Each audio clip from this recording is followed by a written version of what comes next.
Anti-Trump energy poses recruiting dilemma for Dems. House Democrats face a recruiting dilemma in 2018 as the liberal backlash to President Trump looks poised to boost progressive candidates in primaries. Democrats are seeing a groundswell of enthusiasm on the left, but that same energy could complicate the calculus in swing seats and districts carried by Trump that Democrats need to take back the House.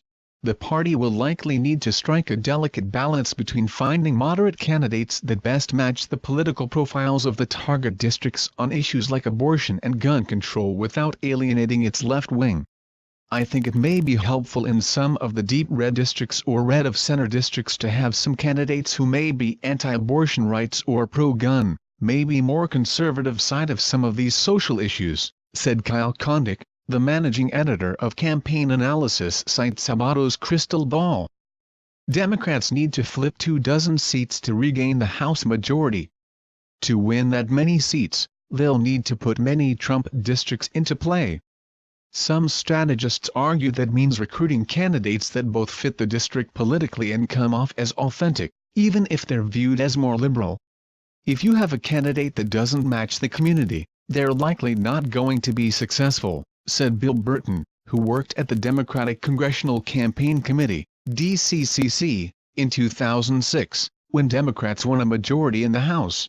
But Burton questioned how important ideological nuance is in a campaign season that is shaping up to be dominated by voters' opinions on Trump. I think it's generally possible to elect candidates who are maybe a little more progressive than the districts they might represent because people are looking for someone who's authentic and who has a spine, more so than someone they agree with on every single issue, he said.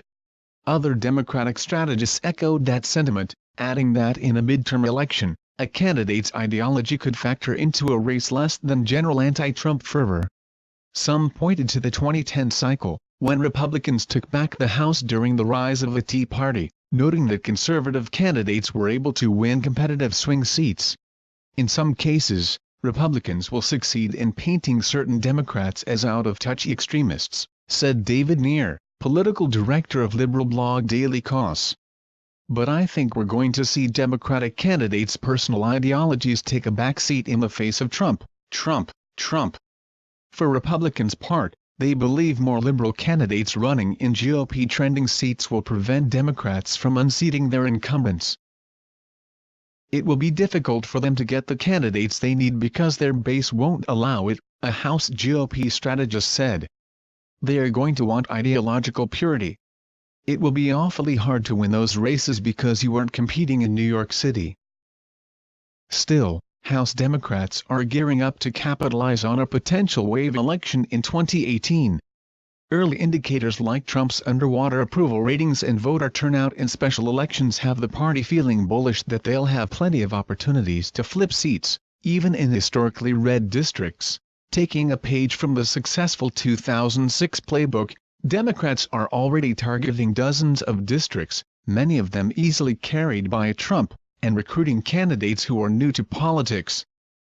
In 2006, Democrats picked up 31 seats and took back the House after more than a decade of being in the minority party. Former President George W. Bush's low approval rating and the unpopularity of the Iraq War helped form a wave election that brought Democrats to victory. Of the 31 seats, more than half of those were in districts Bush has previously carried. I certainly hope those who do recruit candidates aren't simply writing off the districts Trump won because there's loads of opportunity even in a district that Donald Trump won. If 2006 is any guide, said a strategist who worked closely with the DCCC in 2006. So far, the DCCC has spoken with approximately 275 people about potential campaigns in 68 districts. There's been a heavy focus on recruiting veterans to run for office. Just this week, 4 veterans announced their campaigns against vulnerable GOP incumbents, Reps. Duncan Hunter Jr., our Caliph, who is under criminal investigation. Ryan Costello, our Pa, Mike Kaufman, our Colo, and Barbara Comstock, our Va. With the exception of Hunter's seat, Hillary Clinton carried all of those swing districts. Democrats are also eyeing other GOP-held districts that haven't been targets in the past. Several candidates, including a former student of progressive stalwart Senator Elizabeth Warren, D.Mass., have jumped into the race to unseat Representative Mimi Walters, Arcalif. Democrats have a target on Walters's back after she backed the House GOP's Obamacare replacement bill in committee. Beyond veterans, Democrats are looking to recruit more women, as well as those who have worked in small businesses. The party is veering away from people with experience in elected office, a strategy similar to 2006 DCCC Chair Rahm Emanuel's plan. Ahead of that midterm, the committee recruited more non-traditional candidates like sheriffs and coaches who didn't have voting records their opponents can use against them.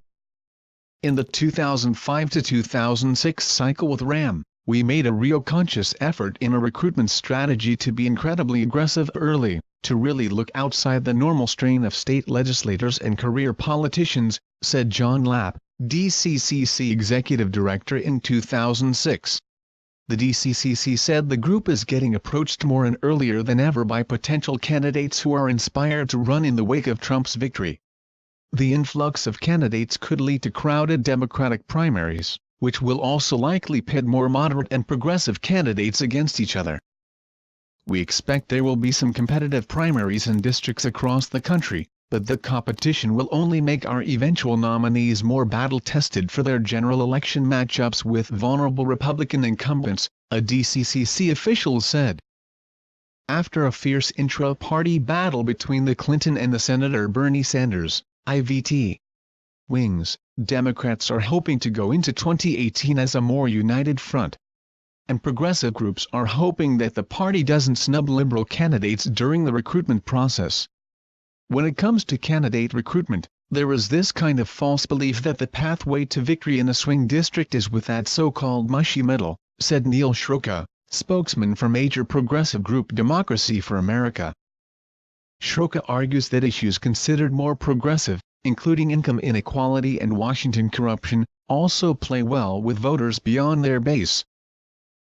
The truth is that there could be a far more potential in finding candidates who can speak strongly to progressive values and reach people across the ideological spectrum, he said.